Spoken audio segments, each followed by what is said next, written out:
அந்த பொண்ணு பேச்சு கேட்டு நீ குடிச்சிட்டு போக போறியா? പൈത്യം. ഒരു ധൈര്യത്തിന് താടി നിങ്ങളുടെ ആള് വന്നിട്ടുണ്ട്. ആ വാ.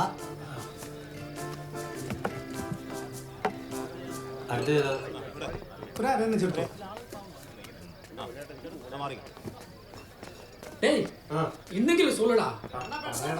வந்துட்டடா.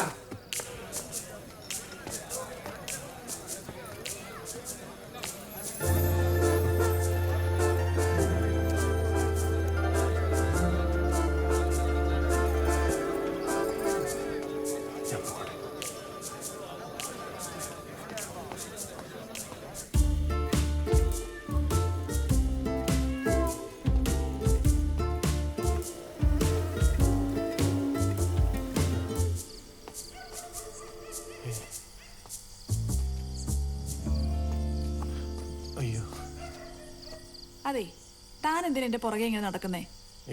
ഒന്നിനുമല്ല, ഒരു കാര്യം പറയാൻ വേണ്ടിട്ടാ. എന്ത്? അത് പിന്നെ കുറച്ചു നാളായി പറയണമെന്ന് വിചാരിക്കുന്നു. പിന്നെ അവരൊക്കെ പറഞ്ഞു പറയാൻ. എന്തു പറയാൻ? എനിക്കൊരുപാട് ഇഷ്ടമാണ്. പോയേ പോയെ, ഞാനിത് കുറെ കേട്ടിട്ടുള്ളതാ. ഇതങ്ങനെയല്ല, ശരിക്കും ഇഷ്ടമാണ്. എനിക്ക് കല്യാണം കഴിക്കണം എന്ന് ആഗ്രഹമുണ്ട്. കുടിച്ചിട്ടുണ്ടല്ലേ? അങ്ങനെ വിളിച്ചാലോ, ഒരു സംസാരിക്കാനൊരു ധൈര്യത്തിന്.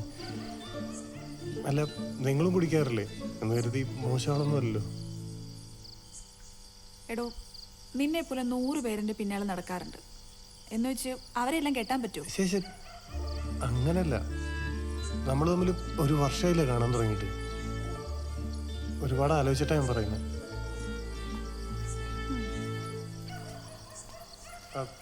ഒന്നും പറഞ്ഞില്ല. ഞാനൊന്ന് ആലോചിക്കട്ടെ. അല്ല, ഒരു മിനിറ്റ്.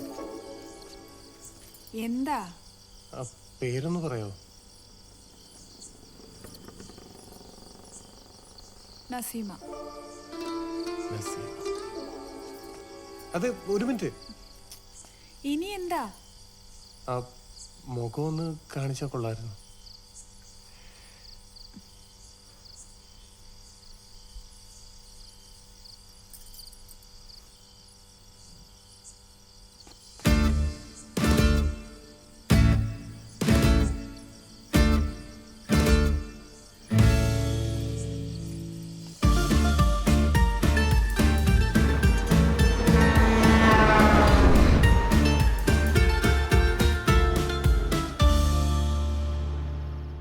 എല്ലാവർക്കും കൊടുക്കും.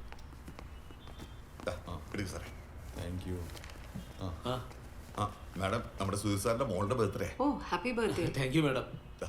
സ്വീറ്റ് വേണ്ട. ഒറ്റ കഴിക്കാം മാഡം. അതുകൊണ്ടല്ല, ഷുഗറാണ്. ഷുഗറാ? അതിനെത്ര വയസ്സായി? എന്താ രാമേന്ദ്ര, സ്ത്രീകളോടാരെങ്കിലും വയസ്സ് ചോദിക്കൂ? അയ്യോ, എനിക്ക് എന്റെ വയസ്സ് പറയാലോ. അത് പറഞ്ഞു. മാഡം, എനിക്ക് 49 വയസ്സായി. നോക്കൂ, എന്തെങ്കിലും കുഴപ്പമുണ്ടോ? എന്നും രാവിലെ എഴുന്നേറ്റ് നടക്കാൻ പോകും, സൂര്യ നമസ്കാരം ചെയ്യും.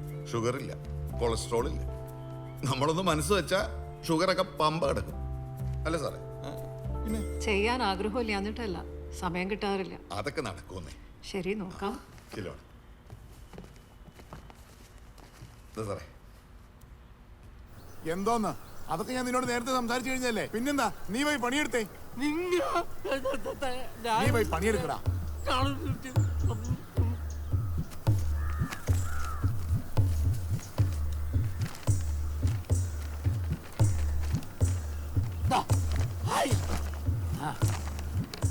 കുമാറേ, നീങ്ങ് വാ.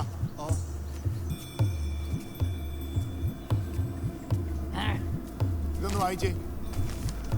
പിന്നെ പിന്നെന്ന് പറഞ്ഞിട്ട് ഇപ്പൊ എത്ര നാളായി? 1 വർഷമായിട്ട് ഒരേ ശമ്പളത്തിന് തന്നെ പണിയെടുക്കുന്നത്. എന്റെ പേര് വെച്ച് കുറെ കാശുണ്ടാക്കുന്നുണ്ടെന്ന് അറിയാവുന്നു. അതിനിപ്പോ നിനക്കെന്താ കുഴപ്പം? എടാ, നീ ആരാന്നാ നിന്റെ വിചാരം? എടാ, നീ പോയാലേ നിന്നെക്കാൾ മിടക്കന്മാരെ 100 എനിക്ക് ഇവിടെ കിട്ടും, അറിയാവോ?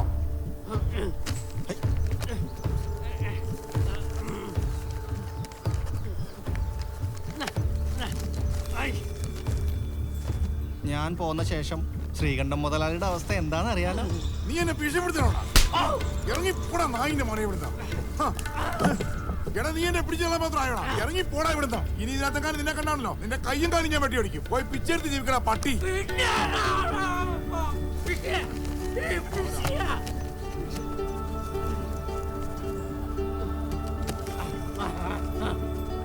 പിച്ചെ എടുക്കേണ്ട ആവശ്യം എനിക്കില്ല. വേണ്ടി വന്നാൽ ഞാൻ സ്വന്തമായിട്ട് തുടങ്ങും. പിന്നെ കച്ചവടം കൂട്ടി പിച്ചെ എടുക്കാൻ പോണത് താനായിരിക്കും. ചെയ്യാൻ പറ്റുമെങ്കിൽ പോയി ചെയ്യണ പട്ടി.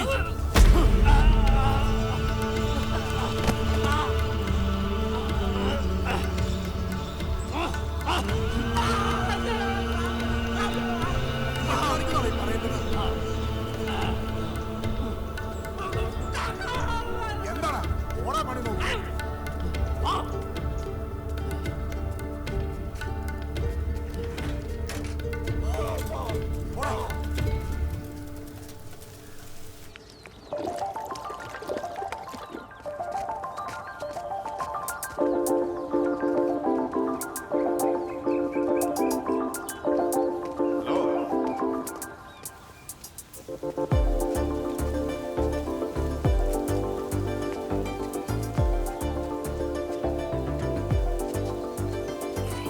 ആ ഗുഡ് മോർണിംഗ് മാഡം.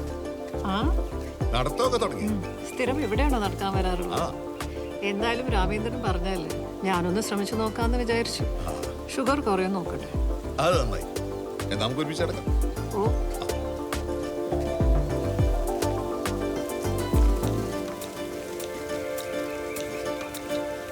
ആ ഇങ്ങനെ നടന്നാൽ പോരാ, നല്ല ബ്രിസ്കായിട്ട് നടക്കും. കൈ ഇങ്ങനെ സ്ട്രെച്ച് ചെയ്തു. ദാ.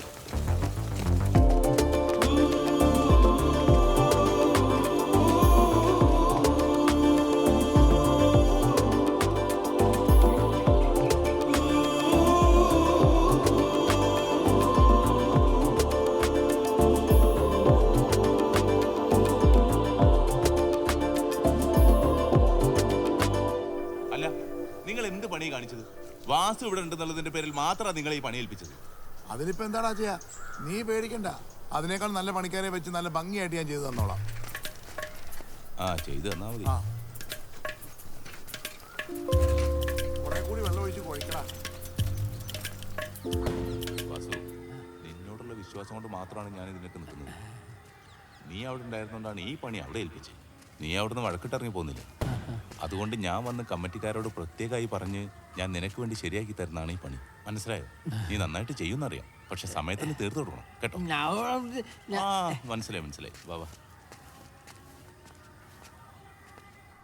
കാര്യങ്ങളൊക്കെ സംസാരിച്ച് ധാരണയായില്ലേ? വാസു, 24-ാം തീയതിയാണ് ഉത്സവം.